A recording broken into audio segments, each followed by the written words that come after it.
अयोध्या की स्थापना किसने की थी, जानिए। भारत की प्राचीन नगरियों में से एक अयोध्या को हिंदू पौराणिक इतिहास में पवित्र सप्तपुरियों में अयोध्या, मथुरा, माया, हरिद्वार, काशी, कांची, अवंतिका, उज्जैनी और द्वारका में शामिल किया गया है। अयोध्या को अथर्ववेद में ईश्वर का नगर बताया गया है और इसकी संपन्नता की तुलना स्वर्ग से की गई है।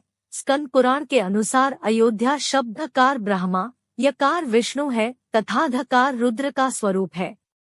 अयोध्या में कई महान योद्धा, ऋषिमुनि और अवतारी पुरुष हो चुके हैं। भगवान राम ने भी यहीं जन्म लिया था।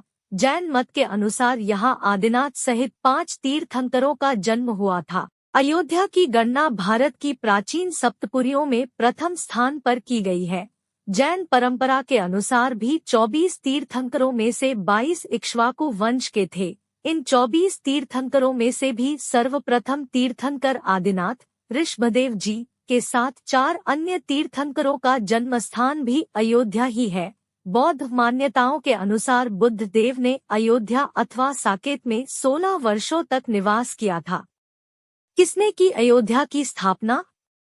सरयू नदी के तट पर बसे इस नगर की रामायण अनुसार विवस्वान, सूर्य के पुत्र वैवस्वत मनु महाराज द्वारा स्थापना की गई थी। माथुरों के इतिहास के अनुसार वैवस्वत मनु लगभग 6673 ईसा पूर्व हुए थे। ब्रह्मा जी के पुत्र मरीचि से कश्यप का जन्म हुआ। कश्यप से विवस्वान और विवस्वान के पुत्र वैवस्वत मनु थे। वैवस्वत मनु के 10 पुत्र इल, इक्ष्वाकु, कुशनाम, अरिष्ट, धृष्ट, नरिष्यंत, करुष, महाबली, शर्याति और पृषद थे। इसमें इक्ष्वाकु कुल का ही ज्यादा विस्तार हुआ। इक्ष्वाकु कुल में कई महान प्रतापी राजा, ऋषि, अरिहंत और भगवान हुए हैं। इक्ष्वाकु कुल में ही आगे चलकर प्रभु श्रीराम हुए। अयोध्या पर महाभारत काल तक इसी वंश के लोगों का शासन रहा। कैसी हुई इसकी स्थापना? पौराणिक कथाओं के अनुसार ब्रह्मा से जब मनु ने अपने लिए एक नगर के निर्माण की बात कही तो वे उन्हें विष्णुजी के पास ले गए। विष्णुजी ने उन्हें साकेत धाम में एक उपयुक्त स्थान बताया। विष्णुजी ने इस नगरी को बसाने के लिए ब्रह्मा तथा मनु के साथ देवशिल्पी विश्वकर्मा को भेज दिया। इसके अलावा अपने रामावतार के लिए उपयुक्त स्थान ढूंढने के लिए महर्षि वशिष्ठ को भी उनके साथ भेजा। मान्यता है कि वशिष्ठ द्वारा सरयू नदी के तट पर लीला भूमि का चयन किया गया, जहां विश्वकर्मा ने नगर का निर्माण किया। स्कंद पुराण के अनुसार अयोध्या भगवान विष्णु के चक्र पर विराजमान है। अयोध्या पर किसने किया शासन? उत्तर भारत के तमाम हिस्सों में जैसे कौशल, कपिलवस्तु, वैशाली और मिथिला आदि में अयोध्या के इक्ष्वाकु वंश के शासकों ने ही राज्य कायम किए थे। अयोध्या और प्रतिष्ठानपुर, झूसी के इतिहास का उद्गम ब्रह्मा जी के मानस पुत्र मनु से ही संबद्ध है। जैसे प्रतिष्ठानपुर और यहाँ के चंद्रवंशी शासकों की स्थापना मनु के पुत्र ऐल से जुड़ी है, जिसे शिव के श्राप ने इला बना दिया था। उसी प्रकार अयोध्या और उसका सूर्यवंश मनु के पुत्र इक्ष्वाकु से प्रारंभ हुआ। भगवान श्रीराम के बाद लव ने श्रावस्ती बसाई और इसका स्वतंत्र उल्लेख अगले 800 वर्षों तक मिलता है। कहते हैं कि भगवान श्रीराम के पुत्र कुश ने एक बार पुनः राजधानी अयोध्या का पुनर्निर्माण कराया था। इसके बाद सूर्यवंश की अगली 44 पीढ़ियों तक इसका अस्तित्व बरकरार रहा। रामचंद्र से लेकर द्वापरकालीन महाभारत और उसके बहुत बाद तक हमें अयोध्या के सूर्यवंशी इक्ष्वाकुओं के उल्लेख मिलते हैं। इस वंश का बृहद्रथ अभिमन्यु के हाथों महाभारत के युद्ध में मारा गया था। महाभारत के युद्ध के बाद अयोध्या उजड़ सी गई, लेकिन उस दौर में भी श्रीराम जन्मभूमि का अस्तित्व सुरक्षित था, जो लगभग 14वीं सदी तक बरकरार रहा। बेंटली एवं पार्जिटर जैसे विद्वानों ने ग्रह मंजरी आदि प्राचीन भारतीय ग्रंथों के आधार पर इनकी स्थापना का काल ईपू 2200 के आसपास माना है। इस वंश में राजा रामचंद्र जी के पिता दशरथ 63वें शासक हैं। बृहद्रथ के कई काल बाद यह नगर मगध के मौर्यों से लेकर गुप्तों और कन्नौज के शासकों के अधीन रहा।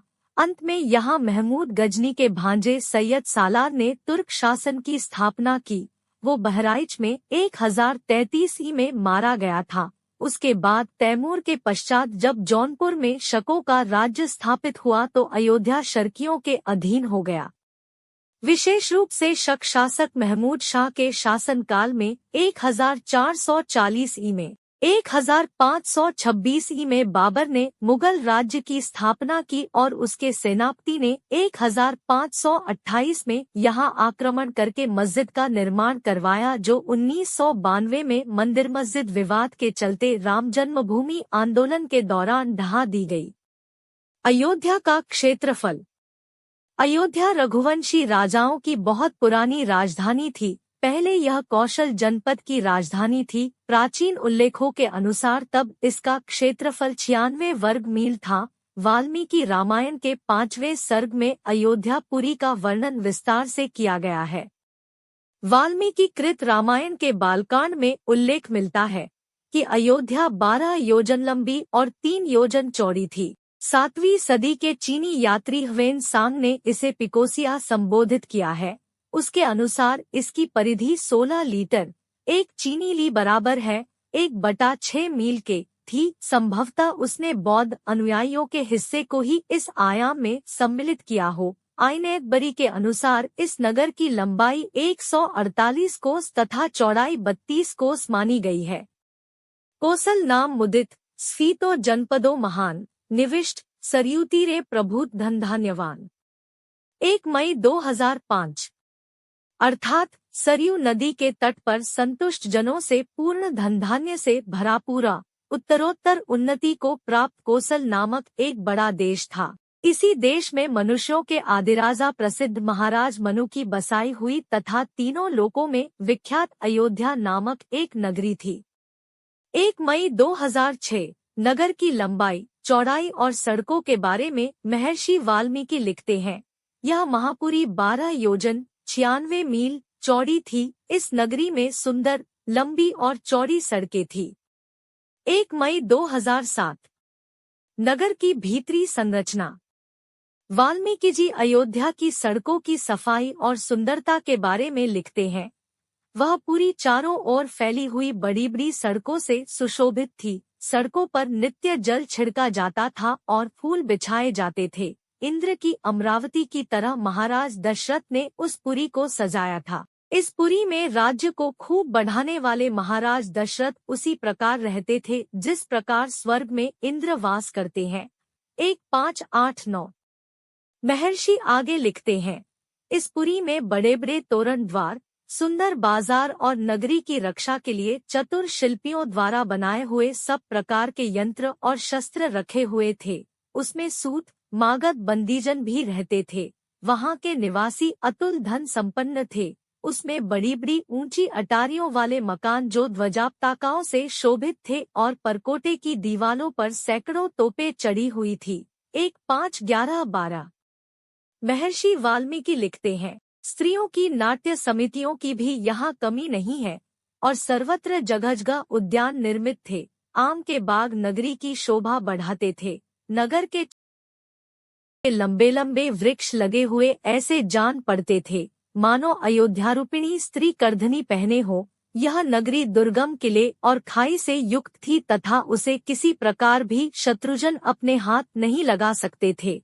हाथी, घोड़े, बैल, ऊंट, खच्चर सभी जगह जगह दिखाई पड़ते थे। राजभवनों का रंग सुनहला था। विमानगृह जहाँ देखो वहाँ दिखाई पड़ते थे। उसमें चौरस भूमि पर बड़े मजबूत और सघन मकान अर्थात बड़ी सघन बस्ती थी। कुओं में गन्ने के रस जैसा मीठा जल भरा हुआ था। नगाड़े, मृदंग, वीणा, पनस आदि बाजों की ध्वनि से नगरी सदा प्रतिध्वनित हुआ करती थी। पृथ्वी तल पर तो इसकी टक्कर की दूसरी नगरी थी ही नहीं। उस उत्तमपुरी में गरीब यानी धनहीन तो कोई था ही नहीं, बल्कि कम धन वाला भी कोई न था। वहाँ जितने कुटुंब बसते थे उन सबके पास धनधान्य, गाय, बैल और घोड़े थे। 1, 5, 7, 13, 14, 16, 17, 18 अयोध्या के दर्शनीय स्थल।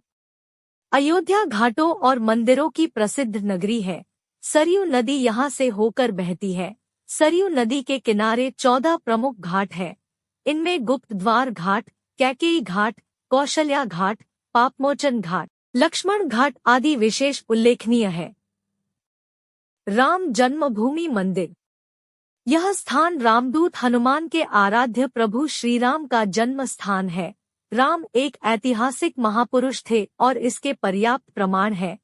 शोधानुसार पता चलता है कि भगवान राम का जन्म 5114 ईस्वी पूर्व हुआ था। चैत्र मास की नवमी को रामनवमी के रूप में मनाया जाता है। कहते हैं कि 1528 में बाबर के सेनापति मीरबकी ने अयोध्या में राम जन्मभूमि पर स्थित मंदिर तोड़कर बाबरी मस्जिद बनवाई थी। दोस्तों, अगर आपको यह वीडियो पसंद आई हो तो वीडियो को लाइक कीजिए और चैनल को सब्सक्राइब कीजिए। साथ ही कमेंट में राधे कृष्ण लिखिए। धन्यवाद।